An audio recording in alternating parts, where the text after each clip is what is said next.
खबर मध्य प्रदेश उज्जैन से। सद्गुरुदेव भगवान श्री स्वामी 1008 अभिराम दास त्यागी महाराज सावन मास के अवसर पर मंगलनाथ के पास अपने आश्रम आए। उनके आने पर भक्तों में खुशी की लहर देखी गई। श्री स्वामी अभिराम दास जी ने बताया कि उज्जैन में भव्य मंदिर मंगलनाथ रोड पर बनाया जा रहा है। इस मंदिर में रामलाल, माता सीता, हनुमान महाराज एवं दुर्लभ स्फटिक शिवलिंग की मूर्ति स्थापित की जाएगी, जिसके दर्शन मात्र से ही भक्तों के सब कार्य सिद्ध हो जाएंगे। मंदिर इतना भव्य बनाया जा रहा है। मंदिर स्थल पर आज हजारों की संख्या में श्रद्धालु देखे गए।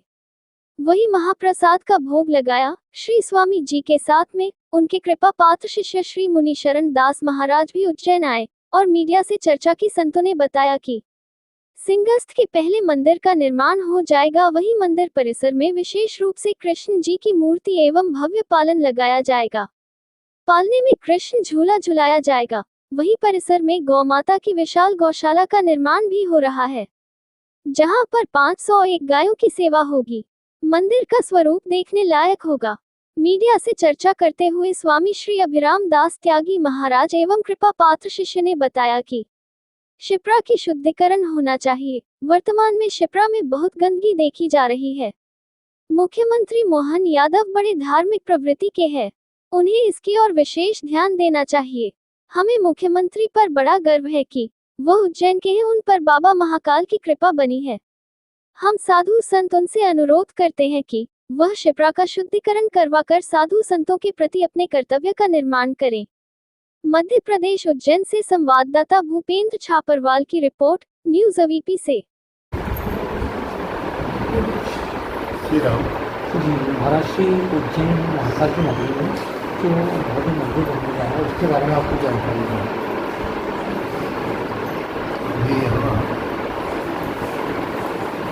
स्वामी रामानंद संत आश्रम में जो मंदिर बन रहा है, उसमें प्रधान देवता भगवान श्री सीताराम जी होंगे।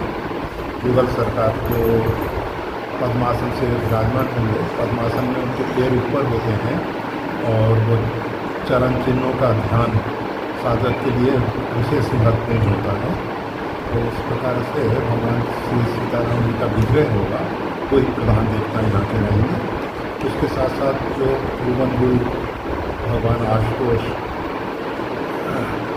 महाकाल हैं, वो यहाँ स्फटिक के लगभग कितना बड़ा होगा, 5 फीट ऊंचा स्फटिक का शिवलिंग है, वो आ चुका है, उसकी प्रतिष्ठा होगी। उसके साथ साथ हमारे आचार्य श्री जगत गुरु भगवान स्वामी रामानंदाचार्य जी महाराज, हमारे संत गुरुदेव भगवान श्री स्वामी परमेश्वरदास जी महाराज और हमारे जो प्रथम आचार्य हैं आंजनेय श्री हनुमान जी महाराज, जो यहाँ अभी विराजमान है, रामानंद हनुमान के नाम से उनकी ख्याति है, वो भी विराजमान होंगे। उसके सामने सभा मंडप है, जिसमें कथा प्रवचन सत्संग होने की सुविधा है। वैसे आपके आश्रम के बारे में बहुत सुना है, कहाँ का आश्रम है और यहाँ की गतिविधि? आश्रम में भागवत सेवा की प्रधानता है। और कहाँ कहाँ है, कन्याकुमारी से तमिलनाडु में 3 आश्रम हैं। उसमें कन्याकुमारी, श्रीरंगधाम और रामेश्वरम, ये 3 हैं। उत्तराखंड में 3 विभाग हैं। सरजू के तट पे बागेश्वर से लगभग 70 किलोमीटर आगे भद्रकुंडा एक स्थान है, वहाँ स्वामी रामानंद संत आश्रम के सब जगह एक ही नाम रहते हैं। जैसे गौरक्षा को लेकर भी कुछ गतिविधियाँ होगी? हाँ, गौशाला यहाँ भी बन चुकी है, उसमें गौ सेवा प्रारंभ हो चुकी है। गौ सेवा और भागवत सेवा, मतलब संतों की सेवा, उसका फिर विशेष प्रावधान रहता है। उसमें तो किसी प्रकार की कमी आती ही नहीं है। वर्तमान सिंहस्थ का भी समय दूर नहीं है, तो सिंहस्थ के पहले मंदिर बनके तैयार हो जाएगा। सिंहस्थ में भी समय नहीं हो सकता। अभी देखिए, समय की कोई हमने सीमा नहीं बांधी है।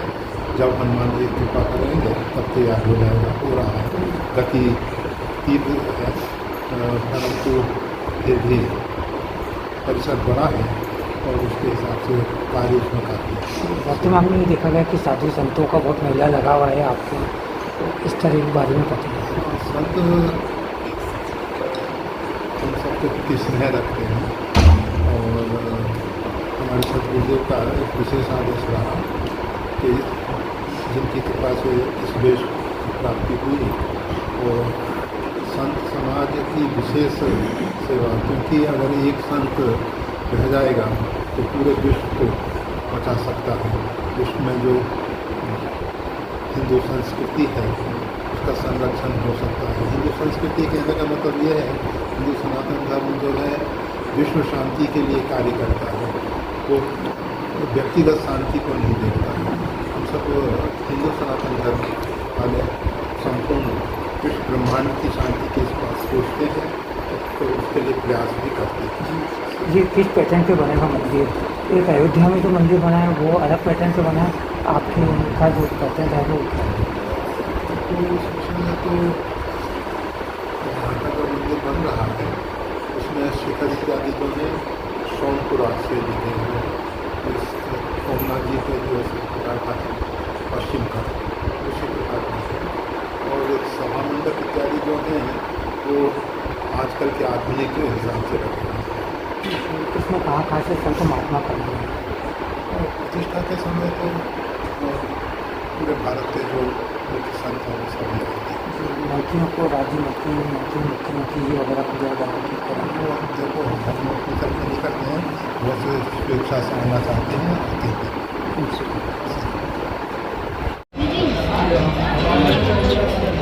महाराष्ट्र जो यहाँ आश्रम में जो कार्यक्रम देखे जा रहे हैं उसके बारे में आपको जानकारी है? ये हमारा आश्रम श्री रामानंदी परंपरा का आश्रम है और इसका नाम हमारे गुरुदेव भगवान ने स्वामी रामानंद संत आश्रम ही रखा है। और गुरुदेव भगवान द्वारा हमारे गुरुदेव भगवान की तपस्थली केदारनाथ है, उन्होंने केदारनाथ में तपस्या करी और उन्होंने अपने देश में पूरे देश में 16 स्थानों का ऐसा निर्माण किया जहाँ संतों की सेवा होती है।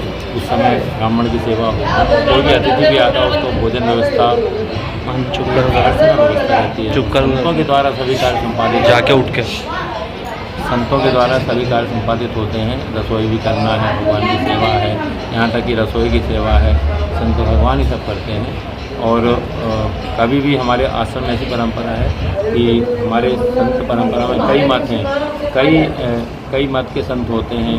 कोई वैष्णव है, कोई शैव है, कोई नाथ है, कोई कबीर पंथ का है। तो हमारे स्थान में गुरुदेव भगवान के पास किसी में भेदभाव नहीं है, सभी संतों की विधिवत सेवा होती। कोई भी संत आए और गुरुदेव भगवान की आज्ञा से हमारे संत आश्रम में ऐसा भी नहीं कि महाराज 3 दिन रहो, 5 दिन रहो, 7 दिन रहो, जिंदगी भर जीवन भर संत रहकर भजन करें, साधन करें। और ये महाराज जी का ध्येय है कि संतों की सेवा हो। संतों का भेष हम कहते हैं, भेष भगवान का, उसकी सेवा पूजा ना होती है। और भगवान श्री रामचंद्र जी, भगवान सारे राम, भगवान हनुमान जी का पूजन सेवा होती है। ये आप देख रहे हैं सावन के महीने में भगवान को झूले के माध्यम से झुलाया जाता है।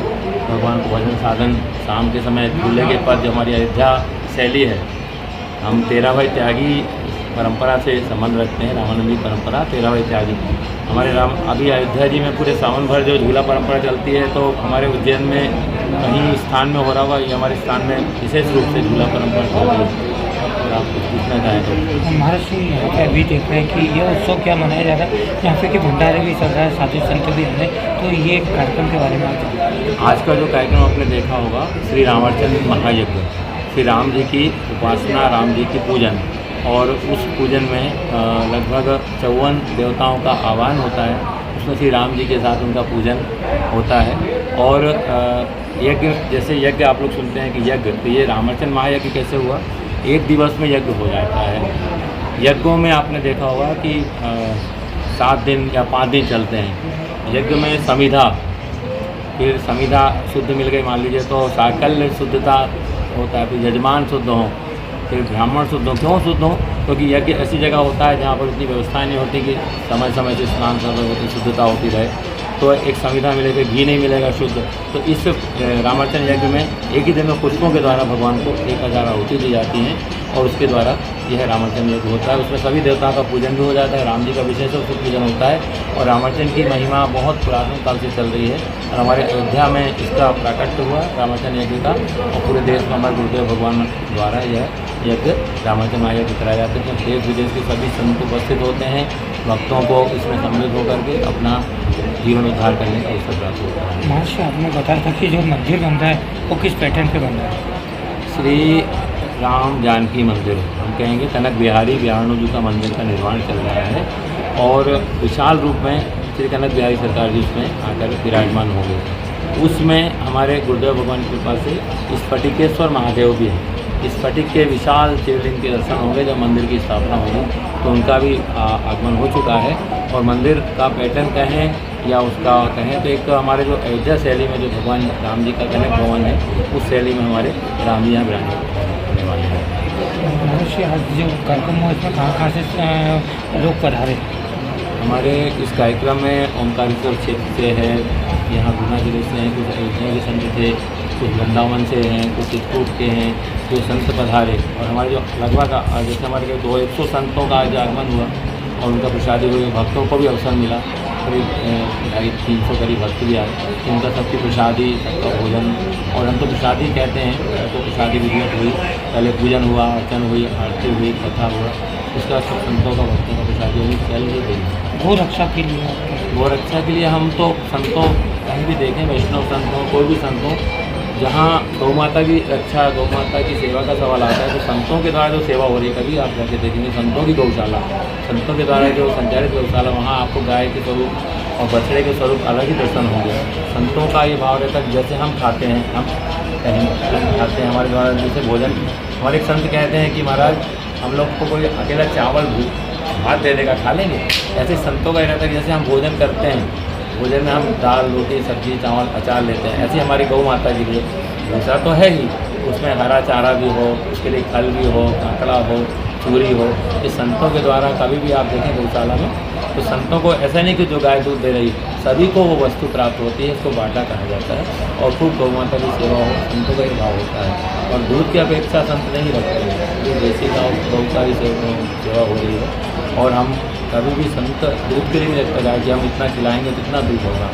और अन्य लोगों में थोड़ी मन में मानसिकता बनी हुई कि गाय यदि दूध इतना दे रही है तो हम इस गाय को भोजन कराएंगे, विशेष भोजन देंगे, और जो नहीं दे रही है तो उसको ऐसा है। तो संतों में, हमारे परंपरा में, हमारे रामानंद की परंपरा में, हमारे रामानंद संत आश्रम में आप गौ माता के दर्शन करेंगे, सभी गौ माता एक सी दिखेंगी, यानी कोई दुबली है, कोई पतली है, कोई बीमार दिख रही है। और गौ माता, भगवान ना करे कोई बीमार होती है, उसके लिए सतत प्रयास किया जाता है कि अतिशीघ्र वो स्वस्थ हो।